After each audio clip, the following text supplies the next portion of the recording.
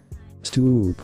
Unable to take the strain any longer, Issei pulled the wing right off of Akeno's body. The skin ripped and tore as Akeno's wing was completely removed from her back. The pain was indescribable to her. It hurt so much but no noise came. She didn't have much time to reflect as the fallen angel passed out from shock. Throwing away the wing, Issei walked over to Irina, who tried to take her sword out of her but couldn't. She was just too weak. Placing his foot on her back, Issei was to deliver his vengeance. Your turn. Issei. Please, you don't have to do th. Shut up. I don't want to hear your bullshit excuses. Grasping her four wings, Issei pulled even harder than he did with Akeno. His anger returned when he recalled his childhood friend had betrayed him. Of all people. She was going to pay the price for that. Right. Now. Having four wings ripped out instead of one intensifies the pain immensely for the angel. She screamed louder as Issei pulled harder. You don't deserve these wings, Irina. The dragon pulled harder. Because clearly. Even harder. You're no saint. The wings ripped right off her back as blood gushed from the wounds. Irina didn't have time for anything. The instant her wings were detached from her body, she passed out from both the shock and blood loss. Looking at the wings in his hand, Issei retched as he stared at them. Disgusting. Dropping the wings, Issei made his way to the end of the battlefield where two bishops and a king stood frozen in fear. He defeated all of them. Asper was having a severe panic attack as he saw Issei fly over to them. Asia didn't say anything as well, she had trouble breathing and her heart felt so heavy. How? Riaz asked herself, how the hell is this possible? Riaz went on another episode, stamping and pouting about how things weren't fair. Bitching and complaining as a toddler would, she abruptly when her worst nightmare was not even 5 meters away from her. He's here, Gasper shrieked. Landing, Issei spoke. Well, Riaz. There's no one left to help you. You're on your own now. Refusing to concede, Riaz retorted. No. This isn't over. This is far from over. I'm the Princess of Destruction. The sister of the Mao. I am Riaz Gremory. Issei sighed, I'm tired of this, Riaz. I'm ending this now. Teleporting in front of the trio, Issei rammed his shoulder into Riaz, knocking her away. He then grabbed Asia and Gasper, smashing their heads together to quickly take them out of the picture. Letting the bishops fall to the ground, the dragon walked over to his last obstacle. This is it, Riaz. You have lost. Slowly getting up, Riaz chuckled to herself. Is that what you think? Well, it's not. Reaching into her pocket, Riaz pulled out a small vial with some pale blue liquid in it. Not while I still have my trump card. Before Issei could ponder what it was, Riaz popped the cap off and drank it all in a single go. A bluish-white barrier then appeared around Riaz, outlining her entire body. Giving a cocky smirk, Riaz explained. This right here is an absolute barrier. As the name implies, it provides the user with an absolute defense that is invulnerable to all threats, physical or magical. The only downside is that the user also can't use any sort of attack or the barrier will dispel. But I don't need to attack you. All I need to do is wait for my brother to break through that barrier you manifested and you'll be done for. Not believing her, Issei tried to attack the barrier. But as soon he came into contact with the barrier, his fist bounced right off. While the barrier did ripple significantly, it didn't break. He tried using his magic, but it had the same results as before. He used everything at his disposal, but nothing got through. Seeing Issei struggle gave Riaz a greater sense of security and spoke to him cockier than before. What's wrong, Issei? Are you struggling? Riaz said, laughing. As I said, nothing can penetrate this barrier, you might as well kick rocks. After trying all his options, Issei contacted Drake for his advice in hopes he'd have something in store. Drake, she may be right. This barrier isn't breaking. Do we have anything else we can use? Giving it a moment's thought, Drake offered the only solution he could conjure. There's only one thing that I can think will successfully break that barrier. What do you have in mind? If you use the Dragon Gate and manifest me, we could attack the barrier together. You saw how the barrier rippled under your attacks. Think how the barrier would react if there were two dragons capable of boosting. That's impossible, Drake. I have to be in DXD mode to summon you, and Office is a hem knows where. Without Office's power, I can't bring you here. Under normal circumstances, yes, that would be the case. However, your current power level and emotions are giving me a chance to let you use the Dragon Gate. Obviously, due to the nature of the situation, this would be a one-off and you wouldn't be able to do this again. Are you ready to give it a try? Yeah, let's give this bitch something she wasn't expecting. Glad to hear his partner's enthusiasm, Drake wasted no time and started the timer. 8. Riaz, who was cheering for her victory already, halted her celebrations. Did she just hear that correctly? Please Lucifer, just let her be hearing things. 7. No. She wasn't. Drake was counting down. But what for? She tried to play it off like she didn't know, but deep down she knew. When that realization dawned on her, she screeched. 6. What? How are you doing this? You can't manifest DDRAIG. You aren't even in DXD mode. 5. Stop counting down. I've won already. You can't do this. 4. Riaz wanted to do nothing more than blast Issei into a million little pieces. It would have been so easy considering Issei was always vulnerable when he counted down for Drake manifestation. But with her absolute barrier active, she couldn't. If she let the barrier go down before her brother could get here, she'd be dead for sure. 3. I said stop. Now. 2. Somebody save me. 1. But the counter over, Issei smirked. This was it. He was going to get his revenge against his former master, and the best part. There was nothing she could do to stop it. Throwing his fist into the air, Issei started to chant. Red Dragon Emperor. Drake Manus. Right before he could finish, Issei stopped chanting. Why would he stop? The counter was over and chanting was almost done as well. What would cause him to do such a thing? As Issei stood there, he felt something in his chest. Looking down, he saw a blade made of pure crimson energy shoved through his back, through his heart, and protruding out of his front. Suddenly he heard a voice speaking to him. Game over. Issei was filled with dread as he heard the voice. He didn't need to turn around, he knew who was there. The Red Satan. Surziches. Issei looked around and realized that his barrier wasn't present anymore, which could only mean one thing. Surziches had broken through. As reality settled in, the pain did as well, causing Issei to scream in torment. Ag. Issei. Unable to sustain Cardinal Crimson promotion, Drake had no other choice than to do the one thing he didn't want to do. Reset. Having his power completely reset, Issei's armor broke and left him at the mercy of the Satan before him. Surziches took his energy sword out of Issei's chest, slashing him all over his body and kicking him toward the edge of the ravine once again. Relieved, Riaz sighed, smiling at him. Brother, you came. I never had any doubts. Of course, I would, Riaz, Surziches reassuringly stated, but let's focus on discarding that dragon before anything else, so we tend to your peerage. Nodding in agreement, Riaz walked swiftly with Mayu and Saris to finish him off for good. Issei didn't even have a chance to attempt standing when Surziches stomped on his head. This is what you get when you mess with my sister. He continued to beat Issei into submission. While she approved of what was happening, Riaz found it hard to watch as she saw Surziches relentlessly beat her soon-to-be former pawn. Surziches, that's enough, Ajuka said, placing his hand on Surziches' shoulder. Let's remove his evil pieces before we proceed. You're right, Surziches admitted. Michiel, come over here and help me hold him up. Of course, Michiel agreed. Both Amayu and Seraph grabbed one of Issei's arms, hoisting him up so Ajuka could perform the ceremony. Just to let you know, this process is painful, Ajuka said, preparing himself. But I'm going to make sure it's extra painful for you. Without so much as a warning, Ajuka thrust his hand toward Issei, into the dragon's chest. However, his hand didn't go through Issei's body and out his back. He continued to do so until the majority of his arm was not visible. There was no blood whatsoever apart from the gaping hole in his chest from Surziches. Ajuka fished his hand around the inside of Issei's chest. It was as if a black hole existed within Issei that he had no idea about. When the green Satan found what he was looking for, he clasped his hand around them and smirked and looked at the defeated dragon. Alright Issei, we'll pull on 3. 3. Ajuka pulled out the objects in Issei's body without a shred of regret or remorse. Issei felt so much pain that he didn't even react. The amount of pain he felt was surreal. He felt his entire body go limp as lazily stared at the objects. In Ajuka's hands were Issei's 8 pawn pieces. Turning to Riaz, Ajuka handed her evil pieces with a smile on his face. Thank you, Beelzebub, Riaz politely stated. I'll be sure to pick a better pawn next time. I'm sure you will, Riaz, Seraphol chirped. Now that that's over, we can finish this once and for all. All the Mayu, Seraphs, and Riaz turned to Surziches, who looked like he was ready to explode in a violent ball of fire. Thank you for your assistance, Michiel, but I want to deal with this filth myself.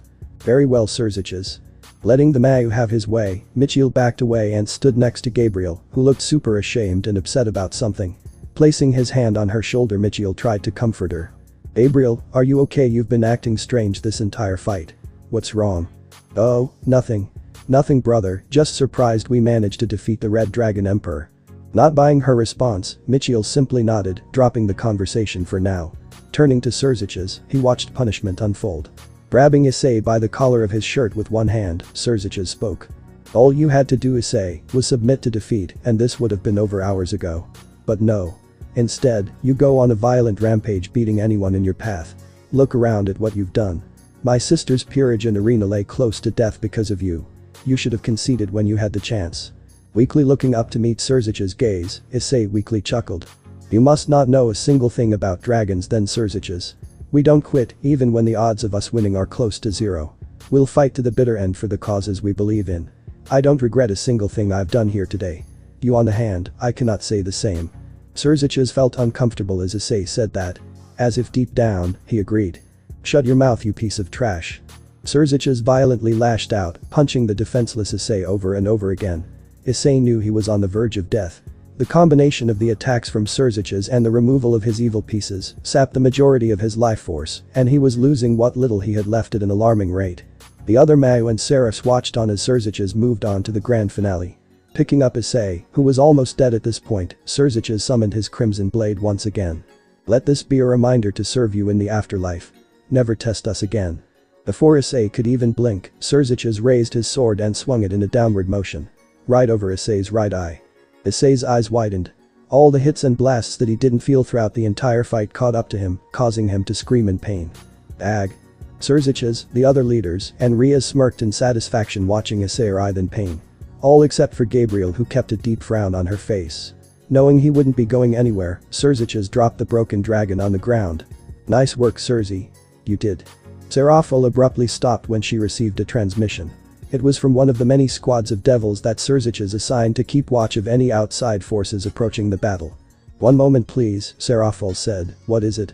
Lady Leviathan, the devil yelled. Azazel. Azazel is approaching your position. What? Why is he coming here? We don't know. He wouldn't tell us. Just know he's reaching your location fast. If you haven't finished what you needed to do, please do so now. Taking deep breaths, Seraphol responded. Very well, I'll see that it's done. Thank you, soldier. Cutting the transmission, she quietly told the others the conversation so Issei wouldn't hear them, who was still clutching his eye. We can't kill him ourselves, Michiel whispered. If we do, the amount of energy released by Issei would no doubt reach Azazel. Then he would know it was us who killed him for sure. Then what do we do? Riaz inquired. This, Surziches curtly said. Grabbing Issei by the throat, Surziches walked over to the edge of the ravine. Looking at Issei, he spoke one last time. This will be the end of you, Issei. You'll fade into irrelevance. No one will want to know or care about your death. Nobody will remember who you are. Unwasting his breath, Surziches tossed Issei into the ravine.